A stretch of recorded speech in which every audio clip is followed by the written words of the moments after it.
Hello student की खबर तुम्हालोকৰ আজি তোমালোকৰ পুনৰবাৰ নতুন এটা ভিডিঅলৈ স্বাগতম জনাইছো আজি লৈ আহিছো অসম জাতীয় বিদ্যালয়ৰ ক্লাস 8 ৰ নতুন বিজ্ঞানৰ প্ৰশ্ন উত্তৰ অধ্যায় 3 সাংশ্লেষিক আৰু প্লাষ্টিক সিন্থেটিক ফিব্ৰেছ এণ্ড প্লাষ্টিক আৰু তোমালোকে যদি মোৰ চেনেলত নতুন আহিছা তেন্তে চেনেলটো সাবস্ক্ৰাইব কৰিবা আৰু বন্ধুবৰ্গৰ মাজত শেয়াৰ কৰিবা আৰু নতুন নতুন ভিডিঅ পাই থাকিবা আৰু তোমালোকে যদি এইটো ভিডিঅত কিবা কি বুজি নোপোৱা তোমালোকে কমেন্ট বক্সত কমেন্ট কৰিবা আৰু মই তাতে তোমালোকক বুজাই দিম তোমালোকে প্ৰথম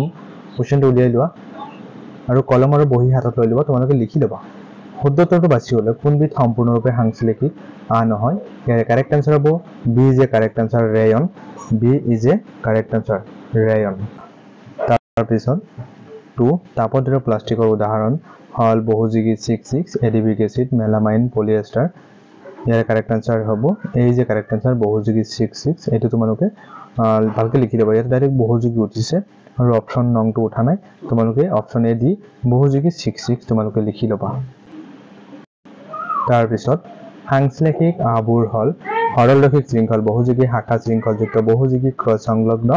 বহুযোগী একযোগী ইয়াৰ কাৰেক্ট আনসাৰটো হ'ব A is a correct answer সৰলৰৈখিক শৃংখল বহুযোগী নেক্সট হ'ব প্ৰথম আৱিষ্কৃত পলিয়েষ্টাৰ বিধ হল পিইটি অৰলন বহুযোগী 66 এক্সটাৰ ইয়াৰ কাৰেক্ট আনসাৰ হ'ব A is a correct answer PET আৰু পিইটিৰ সম্পূৰ্ণ ৰূপ যদি তোমালোকৰ পৰীক্ষাত আহি লিখিবা পলিইথিলিন টেৰেফথলেট তাৰ পিছত 5 চাবা গৰমকালি কোনবিধ কাপোৰ আৰামদায়ক হয় ইয়াৰে অপচন আছে কপাহী নাইলন পলিয়েষ্টাৰ এক্ৰাইলিক ইয়াৰ কাৰেক্ট আনসাৰ হ'ব A is a correct answer কপাহী নেক্সট তোমালোকে চাবা খালি ঠাই পূৰ কৰা ৰেয়না ডেছৰ পৰা প্ৰস্তুত কৰা হয় এটো হ'ব সেলুলোজৰ পৰা ৰেয়না প্ৰস্তুত কৰা হয় 2 চাবা বহুযোগী 66 নামৰ নাইলন বিধৰ একযোগী হল ডেছ আৰু ডেছ এটা হল এডিপিক এসিড আৰু হেক্সামিথিলিন ডাই এমাইন নেক্সট 3 চাবা ডেছ নামৰ সাংশ্লেষিক আবিধ উন আহৰ দৰে এটো তোমালোক হসৌ ইয়াত উঠিছে এটো দীৰ্ঘও হ'ব উন আহৰ দৰে এটো এনসাৰ হ'ব এক্ৰাইলিক নামৰ সাংশ্লেষিক আবিধ উন আহৰ দৰে নেক্সট 4 চাবা যিমান বল প্ৰয়োগ কৰিলে হোতা এডাল সিগে তাকে হোতাডালৰ ডেছ বুলি ভাবিব পাৰি এটো হল টান প্ৰতিৰোধী ক্ষমতা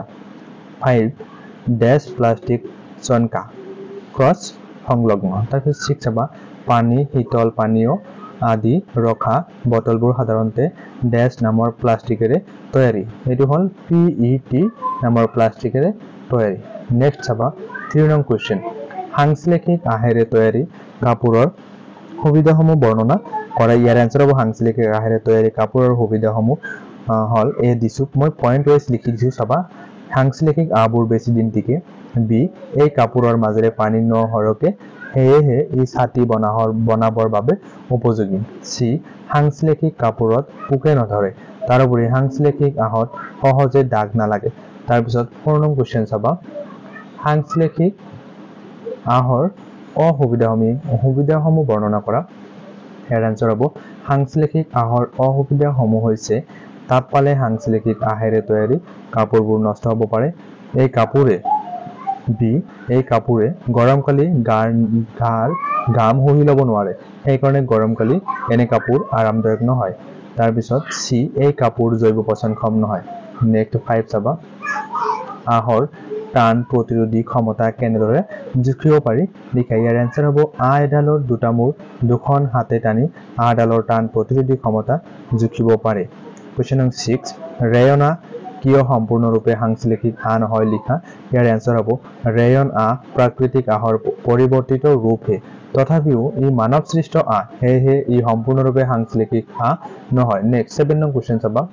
তোমাক এই টুকুৰা কাপোৰ দিয়া হৈছে কাপোৰ টুকুৰা প্ৰাকৃতিক নে সাংশ্লেষিক কেনেদৰে প্ৰমাণ কৰিবা ইয়াৰে আনসাৰ হৈছে তোমালোকে লিখি লবা দেই কিন্তু নিজৰ বহিত লিখি লবা চাবা এবাটি পানী লোৱা হল আৰু এই টুকুৰা কাপোৰ লোৱা হল এতিয়া কাপোৰৰ টুকুৰাটোৰ এটা মূৰে বাটিটোৰ পানী স্পৰ্শ কৰাকৈ ৰখা হল যদি টুকুৰাটোৰেদি পানী ওপৰলৈ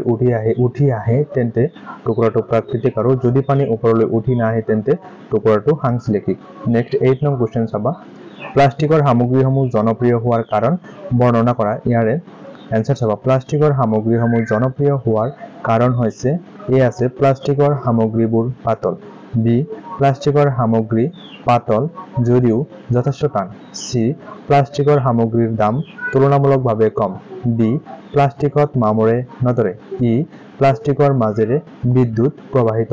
নহয় নেক্সট 9 নং কোশ্চেন চাবা প্লাষ্টিক আৱৰ্জনাৰ ব্যৱস্থাপনাৰ বিষয়ে চমুকৈ লিখা ইয়াৰ এনসাৰ হ'ব প্লাষ্টিকে বায়ু পানী আৰু মাটি প্ৰদূষিত কৰে প্লাষ্টিকৰ আৱৰ্জনাক পুনৰ প্ৰয়োজনীয় সামগ্ৰীলৈ পৰিৱৰ্তিত কৰিব পাৰিলে প্লাষ্টিক আৱৰ্জনা কিছু পৰিমাণে কমাব পাৰি প্লাষ্টিক আৱৰ্জনাৰ ব্যৱস্থাপনাৰ বাবে ফাইবাৰ মানে পাঁচটা আৰ আছে যাতে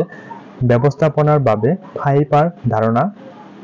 সকলোৱে অৱলম্বন কৰা উচিত প্লাষ্টিকৰ বস্তু সহজে মাটিৰ মাজত মিহলি হৈ নাযায় গতিকে প্লাষ্টিকৰ আৱৰ্জনা হ্ৰাস কৰিবলৈ আমি প্লাষ্টিকৰ বস্তুৰ সলনি কাগজেৰে তৈয়াৰী বস্তু ব্যৱহাৰ কৰা উচিত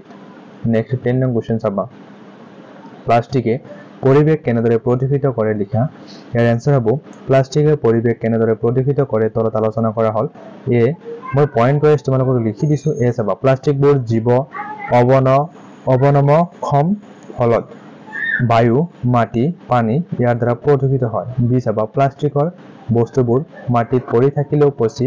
নাযায় ইয়াৰ ফলত মাটিৰ গুণাগুণ নাইকিয়া হৈ যায় সি চাবা সি দিয়া আছে প্লাষ্টিকৰ পাত্ৰত থোৱা বস্তু খালে দেহৰ প্ৰচুৰ ক্ষতি সাধন হয় ডি প্ৰতি বছৰে জলভাগ আৰু স্থলভাগ বহু প্ৰাণীয়ে প্লাষ্টিক খাই মৃত্যুবৰণ কৰা দেখা গৈছে ই চাবা প্লাষ্টিকৰ আৱৰ্জনাবোৰ জ্বলালেও বিষাক্ত পদাৰ্থ নিৰ্গত হয় বায়ু প্ৰদূষণ কৰে গতিকে প্লাষ্টিকে জীৱকুলৰ বাবে ডাঙৰ সমস্যাৰ সৃষ্টি কৰিছে মৰমৰ ছাত্ৰ-ছাত্ৰীসকল তোমালোকে এইটো ভিডিঅ'ত যদি কোনো এটা কোৱেশ্চন আনসাৰ ভালকৈ বুজি পোৱা নাই তোমালোকে কমেন্ট বক্সত কমেন্ট কৰিবা আৰু এইটো ভিডিঅ' তোমালোকক অলপ স্পিডত কোৱা হৈছে যদি তোমালোকে কিবা কি বুজি নোপোৱা তোমালোকে কমেন্ট কৰিবা আৰু তোমালোকক তাতে বুজাই দিম আৰু তোমালোকে যদি মোৰ চেনেলত নতুন আহিছা তেন্তে চেনেলটো সাবস্ক্ৰাইব কৰিবা আৰু বন্ধুবৰ্গৰ মাজত শ্বেয়াৰ কৰিবা আৰু নতুন ভিডিঅ' তোমালোকে পাই থাকিবা Thank you, Light of Education. Thank you watching the video.